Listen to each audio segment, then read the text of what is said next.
Um dia com poucos ataques, tanto da Rússia contra a Ucrânia, quanto da Ucrânia contra a Rússia. Porém, na linha de frente, a gente teve alguns avanços ucranianos bastante significativos por aqui. Os bolsões ucranianos aqui, os bolsões russos formados pelos ataques ucranianos aqui estão ficando muito bonitos, né? Olha essa área toda aqui, ó. Isso aqui vai fazer um bolsão lindo de morrer isso daqui, né? Enfim, mas o desespero dos russos só aumenta. Já está começando o pessoal a se preocupar porque a queda do Telegram é sinal de que os russos vão fazer mobilização e alguns suspeitam que vão confiscar dinheiro dos bancos, né?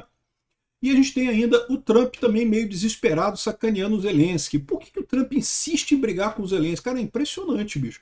Como que o Trump... A minha visão disso é que é inveja, sabia? O Zelensky é um cara que enfrentou um desafio enorme, saiu do outro lado, se mostrou um homem, se mostrou uma pessoa de verdade. O Trump não tem metade da estatura do Zelensky, né? Até que acertou. Fazer um negócio no Irã lá, eu acho que o Trump acertou. Em Cuba também e na Venezuela está acertando também. Mas o Trump continua se sentindo inferiorizado, continua atacando o Zelensky a troco de nada. Realmente é impressionante isso, né?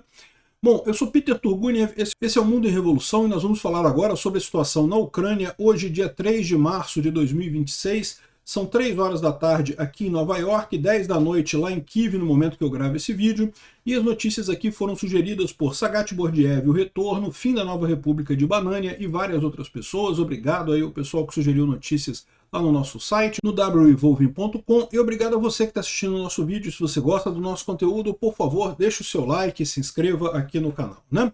Então tá aqui, de ontem para hoje foram 136 drones russos lançados contra a Ucrânia, dos quais 127 foram derrubados pela defesa antiaérea ucraniana, uma taxa muito boa, é o que eu falo para vocês, ninguém sabe melhor derrubar esses drones Shahid iranianos do que os ucranianos, né? E dos 136 lançados, só 9 atingiram alguma coisa, infelizmente caíram ainda em 3 locais diferentes da Ucrânia, causando algum dano, né?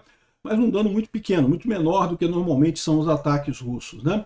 Os ucranianos, por sua vez, atingiram nas refinarias de Belgorod e Luk, que são plantas de aquecimento e eletricidade para a região de Belgorod, ambas estão com problemas, ambas estão desligadas, né? Os ucranianos também fizeram grandes ataques contra sistemas de defesa antiaéreo. O Estado-Maior das Forças Ucranianas confirmou a destruição de um sistema S-300 de defesa antiaérea russo em Titarivka, na região de Luhansk, né? E 2 radares de detecção aérea na Crimeia temporariamente ocupada foram destruídos pelos ucranianos de ontem para hoje, né? Também a gente tem a informação de que um sistema S-400 que estava na região de Osinovaya, agora na região de Tula, foi destruído. A gente chegou a falar sobre isso, esse ataque que aconteceu em Tula, né? E agora também a gente tem a informação de que os MiG-29 ucranianos atingiram uma região onde tinham tropas russas ali com bombas de diâmetro pequeno, a GBU-39. Dá para ver aqui a explosão com muita força ali, eliminando os russos nessa região aqui, né? Aqui é a concentração de tropa russa por ali, né? Bom, a linha de frente, como eu falei para vocês, os ucranianos têm avançado ainda ali na região de Ruliapole e o pessoal russo está desesperado. Olha só algumas mensagens, vamos falar várias mensagens russas aqui, né? Esse aqui está aqui, ó. Isso também está nos afetando, parece que é besteira, né? Não há progresso real na direção de Dobropilha, que é na direção de Mirnograd, Pokrovsk ali. O fronte se tornou estúpido desde que Mirnograd foi tomada, né? As perdas estão insanas. Você sabe o que eu penso sobre o Telegram? Todo mundo está totalmente chocado com o que está acontecendo. Eu me lembro do Prigozhin e ele estava 200% correto. O homem velho ficou maluco e não tem controle sobre a realidade. O homem velho, no caso, é o Putin, né? O Putin, homem velho, está perdendo o controle, o contato com a realidade, é o que diz o soldado russo aqui, né?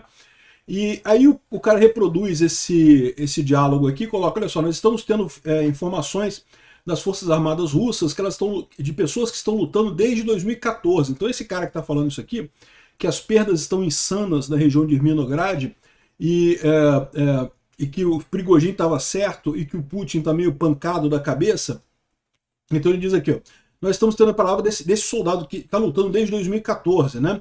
Essa unidade está fazendo missões em uma das áreas mencionadas, né? Com relação ao homem velho, qualquer coincidência é puramente coincidência. Nós não temos ideia de quem ele está falando aqui, né? O cara, olha, que homem velho? Tem um monte de homem velho por aí, meu. Pode ser qualquer homem velho, pode ser o Lula, pode ser um monte de homem velho por aí, pode ser o Biden, pode ser um monte de gente, né? Então o cara que se livrou da paz, todo mundo sabe que é o Putin que ele estava falando, né? E outra reclamação do pessoal russo ali na linha de frente. Nós, no nosso país, hoje, não conseguimos produzir nada que seja high-tech, que seja sofisticado, né? A Rússia, mais uma vez, percebe que precisa de alguém para culpar, porque nesse momento não há especialistas que podem criar um produto do zero. Um propagandista russo está reclamando de que a Rússia não tem nada, nem mesmo tecido. Então o que nós vamos culpar dessa vez? Né? Tá aqui, ó. A DJI, que é a fabricante chinesa de drones, né, a maior fabricante de drones do mundo, gastaram 20 anos no produto deles, tentativa e erro, 20 anos de desenvolvimento e criação do seu próprio software, 20 anos dos melhores especialistas, um caminho muito árduo, né? E então a companhia Manturov, que é uma companhia russa que quer fazer a mesma coisa, diz que vai estalar os dedos e vai fazer o nosso próprio drone. Isso não acontece desse jeito. Infelizmente, a Rússia hoje não tem especialistas que possam criar um produto do zero. Essa é a realidade, né? É a realidade que os nossos bastardos não conseguem roubar e copiar uma coisa autêntica. Por 30 anos, nós fomos incapazes de simplesmente conectar a marcha no motor, naqueles veículos motorizados que eles usam no campo de batalha, né? O UAZ, né? Ou seja, ele está reclamando aqui que a marcha não funciona direito no veículo, né? Um drone por mês, um drone em um mês, né? Que o cara prometeu que ia produzir um drone em um mês, ele está duvidando, né? No nosso país nós não conseguimos produzir nada que seja intensivo em ciência, nada em microeletrônica. Isso é verdade, tá? Desde a época soviética, uma coisa que o pessoal sempre se perguntou, como que a Rússia ficou tão atrás em computadores, né? Talvez tenha sido o ponto que acabou por finalizar totalmente a União Soviética. Os americanos desenvolveram transistor, desenvolveram um monte de coisa. Os russos tinham cientistas inteligentes também, mas não conseguiam fazer nada disso. Nós não temos nossos próprios tecidos, né? Tudo é ferrado aqui, né? Não esqueça de seda e algodão, enfim, esses trapos que a gente usa, né? Não sei o que lá. E os drones, o que eles estão falando de drones e coisa e tal? O cara está revoltado aqui com a situação deles na linha de frente, né? Esse outro aqui está falando aqui, um dos bloggers militares mais populares da Rússia, está dizendo que o banimento do Telegram é uma preparação para a mobilização em massa. A extensão da guerra por mais um tempo quer chegar à linha de frente até os Bálticos e também a tomada de contas bancárias, né, o plano Collor deles lá. E eu não descarto isso não, tá? Porque a verdade é que a Rússia está sem dinheiro, né? Uma alternativa que eles têm é pegar o dinheiro da galera. Isso pode acontecer de fato, né? Bom, na linha de frente, nenhum avanço significativo por aqui, e o pessoal está colocando aqui, ó, a razão pela qual os russos pressionam tanto para a Ucrânia entregar o Donbás é fácil de entender. Eles não têm como tomar o Donbás. Do ponto de Izium até Konstantinivka, ali em Donetsk, os ucranianos construíram uma fortaleza de cidades aqui, uma parede de cidades fortalecidas aqui, que são simplesmente impossíveis de serem tomadas, né? Os russos não vão conseguir avançar aqui. Então, essa é a situação e os russos não vão conseguir mesmo, né? Agora, a Europa está pedindo que a Ucrânia permita que libere o Druzhba, né? O duto lá para a Hungria e para a Hungria e Eslováquia, né? Os dois, o Fico e o Orbán, que são os chorões lá, que não conseguem passar um dia sem falar do Zelensky, né? O pessoal está se perguntando, cara, o que acontece com o Orbán se ele ficar um dia sem falar do Zelensky? Eu acho que ele tem uma síncope, cara. Eu acho que ele cai no chão e começa a se contorcer se ele não falar do Zelensky, porque é impressionante, bicho. Todo dia ele fala isso, né? E aí o Zelensky falou que, ok, eu vou liberar o Druzhba. Aí ele disse aqui, ó, mas olha só, até hoje o Fico e o Orbán nunca me agradeceram por reparar o Druzhba. O Zelensky mandou essa, cara. Porra, vocês não me agradeceram, porra. Vocês não me agradeceram por reparar o Druzhba, porra. O gasoduto lá, que negócio é? Tem que agradecer, porra. Não é assim que o Trump fala, que tem que agradecer pras coisas, né? Então, pronto aí. Eu vou te falar uma coisa, cara. Essa foi muito boa. O Zelensky disse que a Rússia planeja continuar lutando por mais 2 anos, né? Com objetivos incluindo ocupar o leste, avançar sobre Zaporizhia, Dnipro e tentar ameaçar Odessa e não sei o que lá. Eles têm esse plano, mas o problema é que nós temos os documentos deles. mas esses planos ainda não chegaram na realidade, não conseguem bater com a realidade, né? Ou seja, os planos dos russos estão todos lá, vão chegar nos Bálticos, Berlim, vão tomar Berlim, Inglaterra, né? Lisboa em não sei quanto tempo, né? O problema só é a realidade que atrapalha esses planos russos, né? E o Zelensky também falou nessa declaração dele que eu quero deixar muito claro, eu não abandonarei Donbás e as 200 mil ucranianos que moram lá, em situação alguma, não haverá isso. Então, ou seja, botou uma pedra em cima disso daí, né? Uma coisa impressionante, a Ucrânia já está produzindo na própria Ucrânia mais de 17% dos motores de drones usados pela Ucrânia. Tá? Hoje no mundo, só a China que produz motor de drone, né? Então, todo mundo compra motor de drone da China, a Rússia inclusive, né? E para a Ucrânia isso é um ponto sensível, porque vai que a China dá algum chabu e não quer mandar mais motor para a Ucrânia, né? Então, essa empresa aqui deles tem feito motores para drones, né, que são motores especiais, porque eles têm que ter um controle de rotação muito sutil, né, para você manter o equilíbrio do drone. O drone ele consegue se manter equilibrado porque o circuito que tem ali, ele calibra exatamente a velocidade de cada motor, né, do drone para conseguir manter o equilíbrio, tudo certinho. Então é preciso ser um motor com uma precisão muito grande, que você consegue ter uma sensibilidade muito grande para rotação. Não é qualquer motor. E essa empresa, a Motor G, já está produzindo cerca de 17% do mercado ucraniano de drones, que é bastante significativo, né? É muito grande, porque a Ucrânia produz muito drone, né? E a expectativa deles é de chegar a 20%, 30% do mercado esse ano. Uma ótima notícia isso, né? Olha que foto bonita essa, parece um pôr do sol, né, no Mediterrâneo, olha só que coisa bacana, né? Só que não é não, é um navio russo que tá pegando fogo ali perto de Malta, tá? Foi um navio que carrega gás natural liquefeito russo ali e que pegou fogo ali perto de Malta. Não está claro se foi atacado por alguma coisa ou se simplesmente pegou fogo, teve algum acidente e pegou fogo. Não é muito normal não, tá? Não é muito normal esses navios pegarem fogo assim do nada não, tá? Mas aparentemente esse pegou, tá? Bom, o Instituto para Estudo da Guerra não traz nenhuma novidade para a gente aqui, fala que o Putin está querendo se colocar como um fazedor da paz para mediar a questão entre os estados do Golfo e o Irã. Não tem jeito, Putin, você está do lado do Irã, a gente já sabe disso, né? Olha que coisa curiosa, a Rússia está com algumas soluções criativas para resolver o problema econômico da Rússia. A Rússia está quebrada, né? E aí um tradicional clérigo lá da Rússia está assim, com uma sugestão excelente. Voltar o conceito de servidão. Afinal, por que a gente acabou com a servidão? Por que não ter servidão? Né? Afinal, escravidão é uma coisa normal, né? Aconteceu em todo o período da história, né? E o cara está sugerindo escravidão é pior do que servidão, mas não é muito pior não, tá? É um pouquinho pior, né? E na escravidão a pessoa é propriedade, você é dono de uma outra pessoa. A servidão não, você só tem uma espécie de contrato inquebrável com a pessoa, ou seja, a pessoa é obrigada a trabalhar para você, ela não pode pedir demissão. Não é muito melhor no final das contas não, né? Ou seja, em tese você não pode vender ela para outros, mas ela tem que continuar trabalhando com você, a não ser no dia de São Jorge. Segundo ele está dizendo aqui, era assim que funcionava na Rússia antigamente, né? Dia de São Jorge é o dia 26 de novembro, e que é só nesse dia que um servo poderia dizer, não, vou sair desse trabalho e vou trabalhar em outro lugar. Você não pode pedir demissão em outros dias do ano, só no dia 26 de novembro, né? E a ideia disso, lógico, é diminuir isso daí, porque segundo ele, isso acabaria com esse negócio de pessoas jovens que ficam pulando de um emprego para outro, né? Tão melhor a escravidão, né? Você bota ali qualquer coisa, se o cara não quiser trabalhar, você bota ele num poste, chicoteia o cara, né?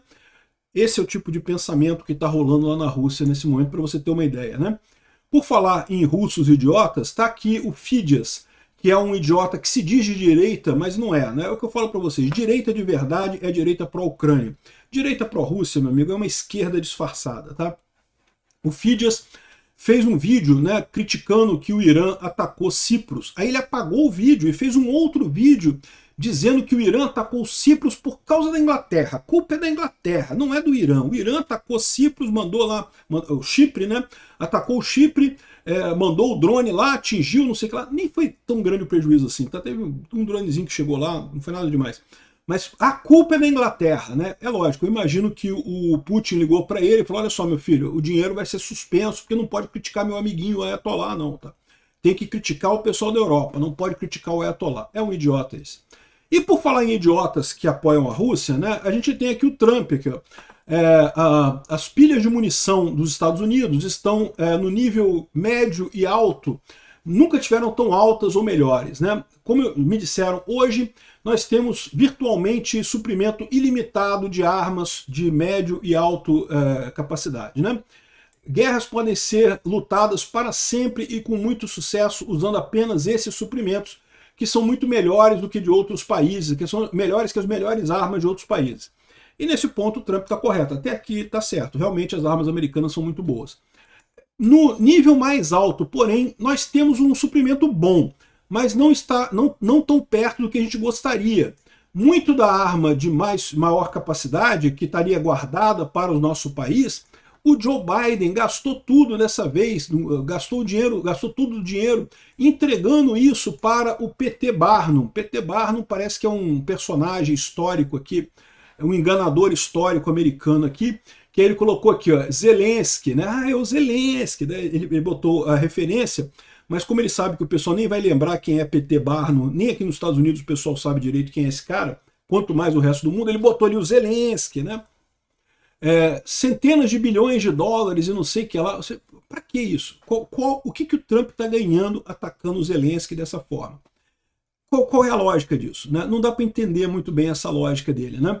Talvez ele achasse que o Zelensky iria ficar a favor do Irã, será? E aí ficou chateado porque o Zelensky criticou o Irã? Não tem lógica nenhuma. O Irã é aliado da Rússia, né?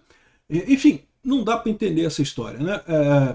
Felizmente eu reconstruí o sistema militar americano, não sei o que lá, e por isso nós estamos prontos para ganhar de forma muito forte.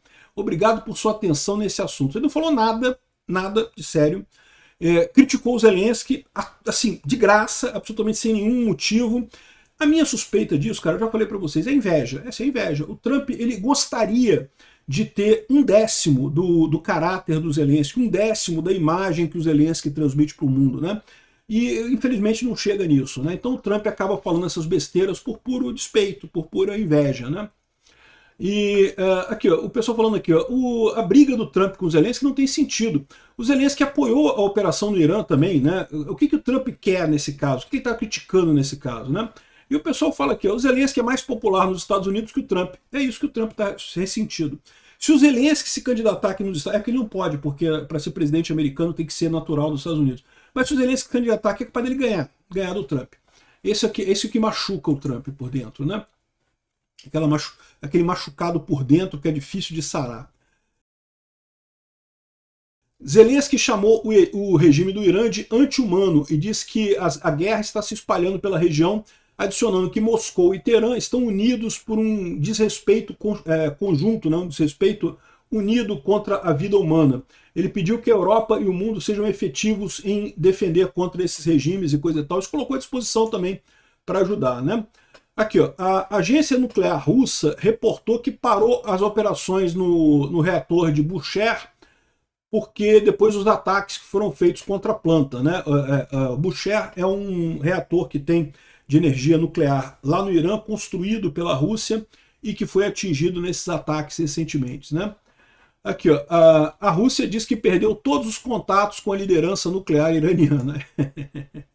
Acabou os contatos tá tudo morto. Estou lá com as virgens. Entre em contato com as virgens, quem sabe chega lá, né? O Zelensky continua apoiando os ataques nos alvos militares iranianos, mas avisa que a Ucrânia pode ter problema com falta de mísseis para os Patriots, né? Se os suprimentos americanos forem para o Oriente Médio ao invés de irem para a Ucrânia. Isso realmente é um problema. Isso realmente é uma limitação. A Ucrânia estava planejando começar a produção de mísseis compatíveis com o Patriot na própria Ucrânia. Eu não sei como é que está o andamento desse tipo de coisa, mas seria uma alternativa muito interessante, né?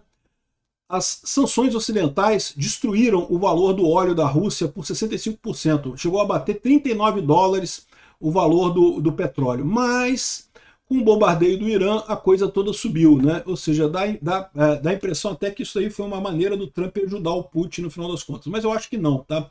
Porque a verdade é que, aquilo que a gente viu, né? O efeito é meio misto. De um lado ajuda a Rússia, de outro lado atrapalha a Rússia. No final das contas, é difícil dizer se isso aí vai ajudar a Rússia ou não, né? O Dugin está muito pessimista. A gente já falou ontem que, ó, 1 a 1, nossos inimigos estão sendo sistematicamente destruídos. Se a guarda islâmica, se a guarda revolucionária islâmica do Irã cair, nós seremos os próximos. Estamos na torcida, Dugin. Estamos na torcida. Outro idiota é o Kim.com. O Kim.com aqui, olha só. Olha, se eu fosse a Rússia, eu aproveitaria esse momento para fazer um ataque na Ucrânia. Ô Kim, a Rússia está atacando a Ucrânia faz 4 anos, meu amigo. A Rússia não faz nenhuma outra coisa que não seja atacar a Ucrânia. Como assim eu aproveitaria esse momento para atacar a Ucrânia? Eles estão tentando, bicho. Eu juro para você que eles estão tentando, é que eles não conseguem, né? Querer eles queriam, mas não conseguem, né? É muito engraçado esse pessoal, cara. É um descolamento da realidade absurdo, né? O Zelensky teve um encontro de líderes na Ucrânia para a preparação para o próximo inverno. Ele disse que esse inverno foi muito duro para a Ucrânia, e de fato foi, né? Mas eles estão colocando aqui meio que como, olha, esse inverno a gente sobreviveu, temos que preparar para o próximo, né?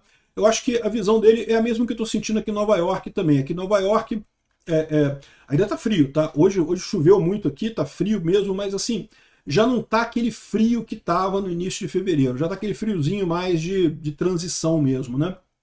Imagino que lá na Ucrânia a situação seja mais ou menos essa, eles já estão dando como passamos. O pior do inverno passou, né? Agora é preparar para o ano que vem. Bom, a Ucrânia recebeu 1,5 bilhões do Fundo Monetário Internacional, uma excelente notícia, isso é uma boa coisa para aliviar a questão financeira ucraniana, né? O pessoal está trazendo aqui a informação, uma entrevista do general Wesley Clark, em que ele falou que nenhum exército do mundo foi capaz de fazer o que a Ucrânia fez. Ele está querendo dizer aqui no sentido de adaptabilidade, né?